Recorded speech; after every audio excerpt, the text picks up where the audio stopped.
വലിയ പ്രതിഷേധം അത്തരത്തിൽ നാട്ടുകാരുടെ ഭാഗത്തുനിന്ന് ഉണ്ടായിരുന്നു. ഇന്നലെ വാർത്ത കണ്ടിട്ടുള്ള പ്രേക്ഷകർക്കൊക്കെ അതറിയാം. എന്തായാലും ഇന്ന് ജനകീയ ഹർത്താലാണ് ഇവിടെ.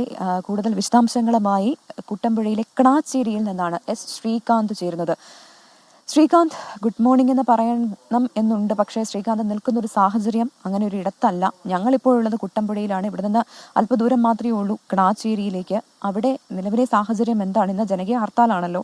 എന്താണ് ജനങ്ങളുടെ പ്രതികരണം? ഇന്നലെ കളക്ടറെത്തി നേരിട്ട് ഈ പ്രശ്നങ്ങളൊക്കെ പരിഹരിച്ചുവെങ്കിലും ആളുകൾ അനുനയത്തിന്റെ പാതയിൽ അല്ലല്ലോ. അവർ വലിയ ഭയത്തിലാണല്ലേ?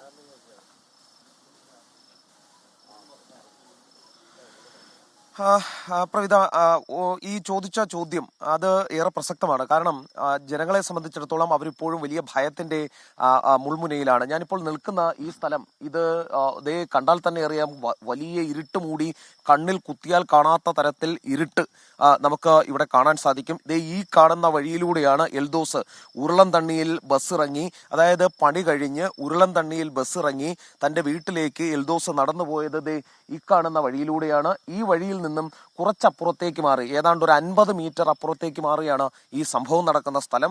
രാവിലെ അവിടേക്ക് നമുക്ക് പോകുന്നതിന് ഒന്നും തന്നെ കഴിയില്ല. ഇരുഭാഗത്തും കൊടും കാടാണ്. അതിന്റെ ഭാഗമായി ആനകൾ നിർബാധം വിഹരിക്കുന്ന ഒരു മേഖല കൂടിയാണ് ഇവിടം. ഇതുവഴിയാണ് ഈ എൽദോസ്, ഇന്നലെ മരിച്ച എൽദോസ് ഉരുളൻതണ്ണിയിൽ ബസ് ഇറങ്ങി അവിടെ നിന്നും നേരെ നടന്ന്, ഒരു 7 മണിയൊക്കെ കഴിഞ്ഞ് കാണത്തേ ഉള്ളൂ, ആ സമയത്ത് നടന്ന് ഈ കാണുന്ന വഴിയെയാണ് നേരെ അപ്പുറത്തേക്ക് പോയത്. ഒരു 50 മീറ്റർ മാറിയാണ് സ്ഥലം നടന്നത്, ഈ സംഭവം നടന്ന ആന അദ്ദേഹത്തെ ആക്രമിച്ച സ്ഥലം എന്ന് പറയുന്നത് ഒരു 50 മീറ്റർ മാറിയാണ്. ഏതാണ്ട് 10-65 കുടുംബങ്ങൾ ആ മേഖലയിൽ താമസിക്കുന്നുണ്ട്.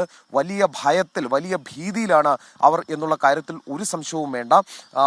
ഇന്നലെ മുഴുവൻ ആ ഭാഗത്ത് ഫോറസ്റ്റിന്റെ നേതൃത്വത്തിലുള്ള പരിശോധനകളും അതോടൊപ്പം തന്നെ മറ്റ് ഈ ആനകൾ ഇറങ്ങുന്ന ആനത്താരയടക്കം തന്നെ നിരീക്ഷിച്ചുകൊണ്ട് ഫോറസ്റ്റിന്റെ ഉദ്യോഗസ്ഥരൊക്കെ തന്നെ അവിടെ ഉണ്ടായിരുന്നു. ഈ സംഭവത്തിന് ശേഷമാണ് അത്. കാരണം ഈ ഒരു സംഭവം നടന്ന് ഇന്നലെ വലിയ പ്രതിഷേധം ഈ മേഖലയിൽ ഫോറസ്റ്റ് ഉദ്യോഗസ്ഥർക്കെതിരെ അടക്കം ഉണ്ടാവുകയുണ്ടായി. കാരണം ഈ മേഖലയിലൂടെ ഇപ്പം നമുക്ക് കാണുമ്പോഴറിയാം, ഈ 2 സൈഡ് ആന ക്രോസ് ചെയ്ത് പോകുന്ന സ്ഥലമാണ്. ഇവിടെ അവർ പറയുന്നത് ഇതാണ്, ഈ റോഡിലൂടെ നടന്ന് മുന്നിലേക്ക് പോകുമ്പോൾ 10-65 കുടുംബങ്ങൾ താമസിക്കുന്ന മേഖലയുണ്ട്. പക്ഷേ ഈ റോഡിലൂടെ ഒരു 7 മണി കഴിഞ്ഞ് ഭയത്തോടെ അല്ലാതെ നടക്കാൻ കഴിയില്ല എന്നുള്ളതാണ് അവർ പറയുന്നത്. ഈ 2 സൈഡിലും ഹാങ്ങിങ് ഫെൻസ് വേണം എന്നുള്ളത് അവരുടെ ഒരു ആവശ്യമായിരുന്നു. ഇനി അതല്ല, ഫെൻസിങ് സ്ഥാപിക്കാൻ പറ്റിയില്ല എങ്കിൽ പോലും ആഴത്തിൽ ട്രഞ്ച് സ്ഥാപിക്കണം എന്നുള്ളത് അവരുടെ ഒരു ആവശ്യമായിരുന്നു.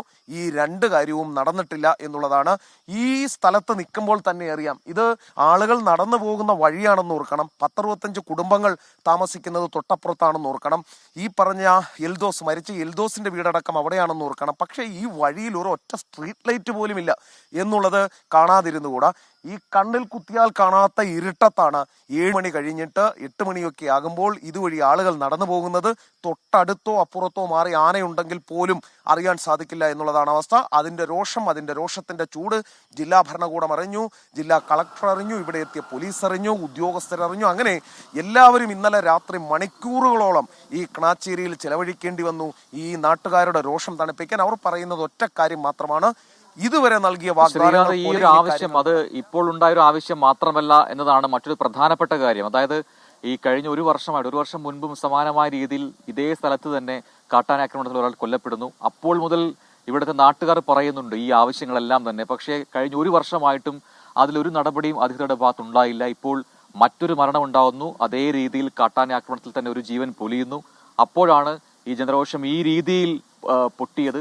അതിലാണ് അധികൃതർ ഇപ്പോൾ ഒരു ഇടപെടൽ നടത്തിയിരിക്കുന്നത്. പക്ഷെ ഇത് മുൻപേ ആവാമായിരുന്നു എന്നുള്ളതാണ്. ഈ ഫെൻസിങ് വേണമെന്നും ഇവിടെ ട്രെഞ്ചിങ് വേണമെന്നും ഒക്കെയുള്ള ആവശ്യങ്ങൾ അത് അങ്ങേയറ്റത്തെ നല്ല ആവശ്യങ്ങളാണ്, ജനങ്ങളുടെ ആവശ്യമാണ്. അതൊക്കെ നേരത്തെ തന്നെ ഇടപെട്ട് പരിഹരിക്കാവുന്ന പ്രശ്നങ്ങളായിരുന്നു. എന്തുകൊണ്ട് ഇത്രയും നാൾ അധികൃതർ അത് ചെയ്തില്ല എന്ന ചോദ്യമാണ് ജനങ്ങൾ ഉന്നയിക്കുന്നത്. ശ്രീകാന്ത്,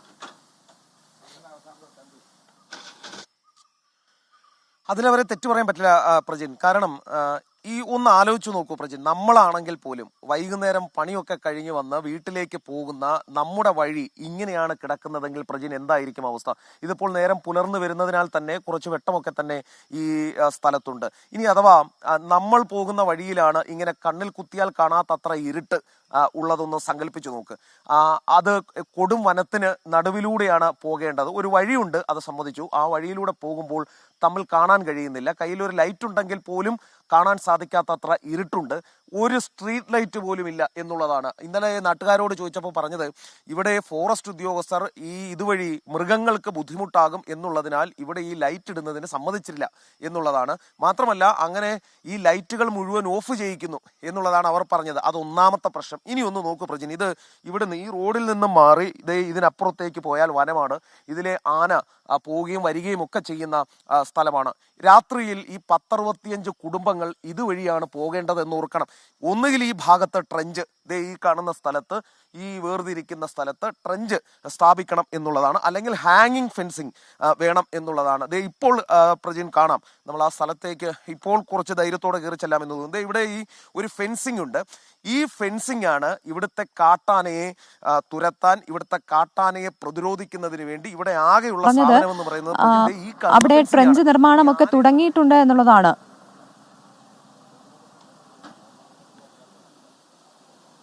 ഇന്ന് മുതൽ ട്രെഞ്ച് നിർമ്മാണം തുടങ്ങും എന്നുള്ളതാണ് പറഞ്ഞിട്ടുള്ളത്. അവരുടെ ഇത് ട്രെഞ്ച് നിർമ്മിക്കുന്നതിനപ്പുറം ആഴത്തിൽ ട്രെഞ്ച് നിർമ്മിക്കണം. അതായത് ആന ഇറങ്ങി ജനവാസ മേഖലയിലേക്ക് എത്താതെ അവർക്ക് നടന്നു പോകുന്ന വഴിയിൽ പോലും അവർക്ക് ബുദ്ധിമുട്ടില്ലാത്ത വിധം ആഴത്തിൽ ട്രെഞ്ച് സ്ഥാപിക്കുക എന്നുള്ളതാണ്.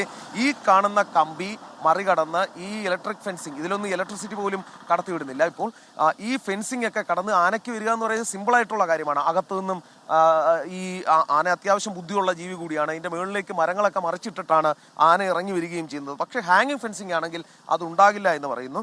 അതോടൊപ്പം തന്നെ പറയുന്നത് ഈ തരത്തിൽ ട്രെഞ്ച് ആഴത്തിൽ കുഴിച്ചിടുകയാണെങ്കിൽ ആന ഇറങ്ങി വരുന്നതിന് പ്രശ്നമുണ്ട്, ബുദ്ധിമുട്ടുണ്ടാകും. അതുകൊണ്ട് അത് വരില്ല എന്നും അവർ പറയുന്നത്. ഇതൊക്കെ നേരത്തെ തന്നെ ഇവർക്കെല്ലാം അറിയാവുന്നതാണ്.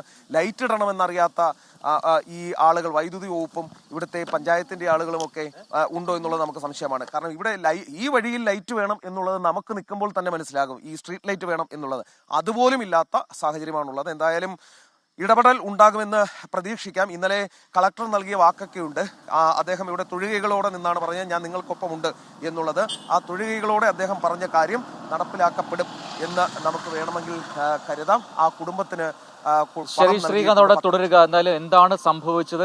ആ സ്ഥലത്ത് നിന്നാണ് ഇപ്പോൾ, കിണാച്ചേരി എന്ന് പറയുന്ന സ്ഥലത്ത് നിന്നാണ് ഇപ്പോൾ ശ്രീകാന്ത് ഉള്ളത്. അവിടെ ആ അപകടം നടന്ന, കാട്ടാനെ ആക്രമിച്ച, എൽദോസിനെ കൊലപ്പെടുത്തിയ ആ സ്ഥലത്തിന് തൊട്ടടുത്ത് നിന്നാണ് ഇപ്പോൾ ശ്രീകാന്ത് കാര്യങ്ങൾ റിപ്പോർട്ട് ചെയ്തത്. അവിടുത്തെ അവസ്ഥ എന്താണ് ഇതിനോടകം പ്രേക്ഷകർ മനസ്സിലാക്കിയിട്ടുണ്ട്. എന്തായാലും കളക്ടർ വന്ന് ഈ ഉറപ്പൊക്കെ നൽകിയെങ്കിലും ഈ പ്രതിഷേധം പൂർണ്ണമായും അവസാനിപ്പിക്കുന്നില്ല. ജനങ്ങൾ ഈ ആവശ്യം പൂർണ്ണമായും അംഗീകരിച്ച് കിട്ടും വരെ. ഈ ഉറപ്പൊക്കെ ഉണ്ട്, പക്ഷെ എന്നാലും പണികളൊക്കെ തുടങ്ങി. ഈ പൂർണ്ണമായും ട്രെഞ്ചുകളും ഒപ്പം ഫെൻസിങ്ങുകളും പൂർത്തിയാകുന്നതുവരെ ഈ പ്രതിഷേധം തുടരുമെന്നാണ് ജനങ്ങൾ മനസ്സിലാക്കി